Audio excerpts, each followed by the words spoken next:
Okay, so tell me a little bit about yourself and how you got involved in the disability community. Start by introducing yourself first.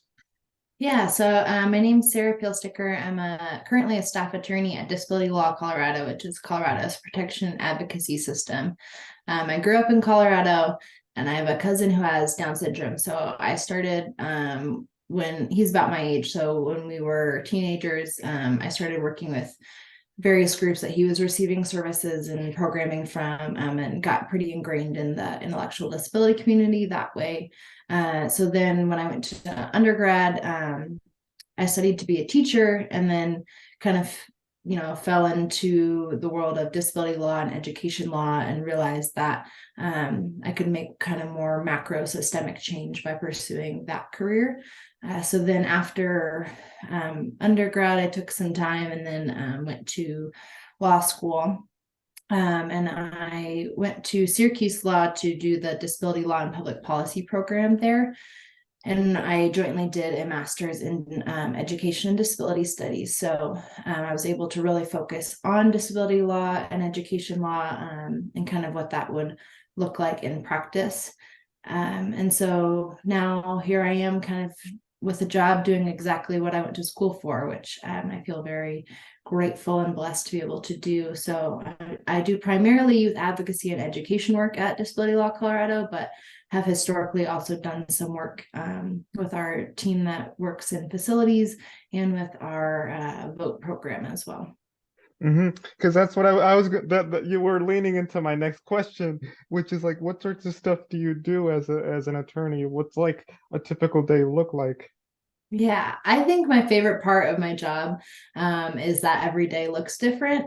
And I don't know that, all attorneys can say that. I think that Disability Law Colorado, or even just the protection advocacy system, is sort of uniquely situated where every day does get to look different.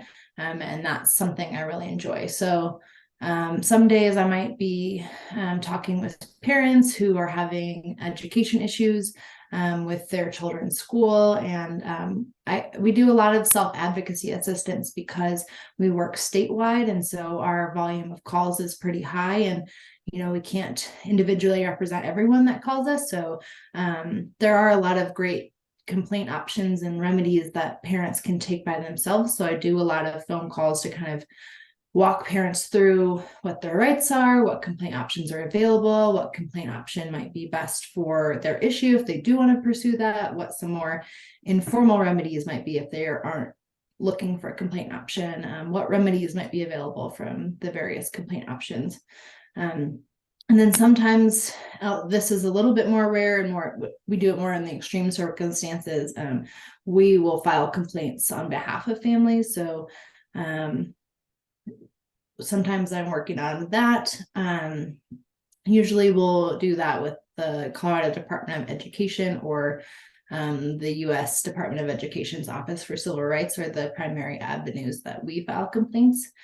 And then also, as the protection advocacy system, we have unique monitoring authority. So we're allowed to go into any place that a person with disability is served, and kind of look around, check on things, talk to the people there, see how things are going. And so sometimes my days are doing that, and because we're statewide, maybe that's a trip out into the mountains or down south, and then writing up follow-up reports for those places afterwards. Maybe say some suggestions that we might have on how they could improve their services for people with disabilities. And some of those are more serious than others, because some places we have more concerns about than others. And then I think the last kind of thing I would say that fills up my time, we have a seat on a lot of different task forces and committees. And so kind of representing the disability perspective, or maybe the family perspective, depending on what the task force is about. And so I sit on those as well. Mm-hmm. And my next question here is, in terms of like managing cases, what's the preparation like? Because I would imagine it takes a really long time to build a good solid case. Yeah, definitely. And so I think because we're statewide and we're a smaller organization, we've tried to find a lot of alternatives to litigation in our remedies. And I think that Colorado is a less litigious state than some other ones. And so we're able to do that. And a lot of times, if we get brought into bigger litigation, it's because we're serving maybe as an associational plaintiff or an organizational plaintiff. And so there are other attorneys kind of doing a lot of that other lead up work, which is helpful.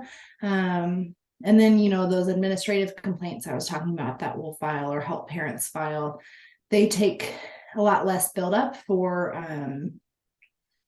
building a case. So, we'll get the records for a student, see what violations may have occurred, that kind of thing. But when we do file a complaint, either with the Colorado Department of Education or the Office for Civil Rights, if they open the complaint for investigation, then a lot of that is on them to look into things, request different records, interview people, kind of figure out what happened. And so it is really helpful for us to sort of say, okay, we think these violations occurred. Can you kind of look into this and issue a corrective action plan if necessary or something like that? And so it helps us really prioritize what cases we're able to take, because those types of administrative complaints need a little bit less of the buildup. And so it helps us be able to help more families. Mm-hmm. My next question here is like, what are some of the challenges with building a strong case? Because it would take a lot of, work to write oral arguments and all that kind of stuff. So like, what are some of the challenges with like that? Yeah. Yeah, I think one would be establishing standing. I think it's really hard to say whether you were harmed by a certain act, or whether you have standing in order to file a case. In a lot of those administrative complaints, like I was saying, you don't always need standing. And so you don't have to really prove that in a way you might in a court case. And so that can be really helpful. For example, we can file, more systemic complaints without, a named plaintiff, and sort of are able to make change in that way. And so that's less of an issue there. But I think especially in the school context that I work in, there's challenging facts. And so you have to, as an attorney, figure out how you might argue those facts. And so say, for example, we work with a lot of students that have, behavioral issues that may have gotten them kicked out of school, or they have issues with being restrained or secluded. And obviously those are really hard things to imagine someone going through, but when you read the records, it might say that that student hit a staff member or another student, or there's sort of those challenging facts that you have to get through to say, maybe it's a manifestation of the student's disability, or those preconceived notions that students can be really violent, or that they have the intention of hurting others. And so you have to sort of get through those challenging fact patterns. And I think the other big challenge is that figuring out the remedies. So a lot of times I talk to parents and see what's going on, or maybe what they kind of want that would fix the situation that's gone wrong. And there aren't a lot of great complaint options, or even through the court, like there aren't a lot of great options to get good remedies. And so that can be hard for parents, because sometimes the answer is just you need to work the best you can with the school district and hope that they're going to be able to give you what you want. And that's sometimes not the answer parents want to hear. And so it's figuring out what the goal is of kind of what they want out of a process, and then if there is a process that can get them there. Mm-hmm. What have you learned what have you learned throughout your time as an attorney? What are some of the things that you can take away from like the work that you've done? Yeah. And I was just talking to my supervisor the other day about this, and she actually teaches current law students. And I really liked what she leaves them with as their takeaway from their class. And I think, as attorneys, we're tasked with zealously advocating for our clients. That's what every attorney is supposed to do. But I think, you can do this and maintain your core values. And that is something that has been a huge takeaway for me in this position, because I think attorneys have a reputation for trying to pick fights, or maybe, being untrustworthy, or just trying to stir up something. But I think there's ways to be an attorney and have the fights that you pick be worthy ones, and still maintain your values in advocating for your clients and in the work that you're doing. Mm-hmm. Lastly, what two pieces of advice could you give someone who is starting out their career as an attorney? Yeah, I think specifically in the disability rights field, obviously disability rights is a great area of law and there's a lot of work to be done. But I think that wherever a person ends up, they'll probably intersect with disability rights. And so at any job, there's potentially a disability issue that might arise. And so it's a very intersectional cause. And so I think that is something that I would give as advice to anyone starting a career as an attorney, is to really know, have a background in disability rights, because I think that is important in any job and any career path that anyone chooses, especially as an attorney.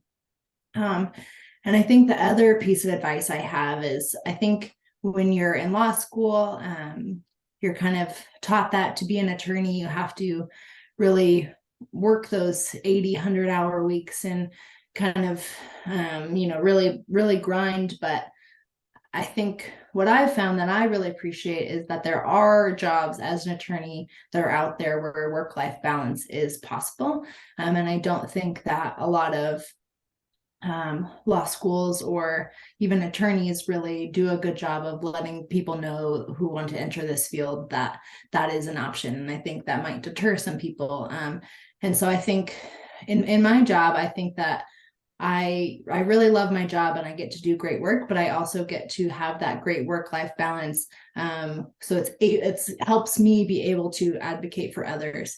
And so I think that that's really important for someone starting out their career as an attorney, to really not lose that sense of, self-value. Mm-hmm. Those are really great points. Thank you.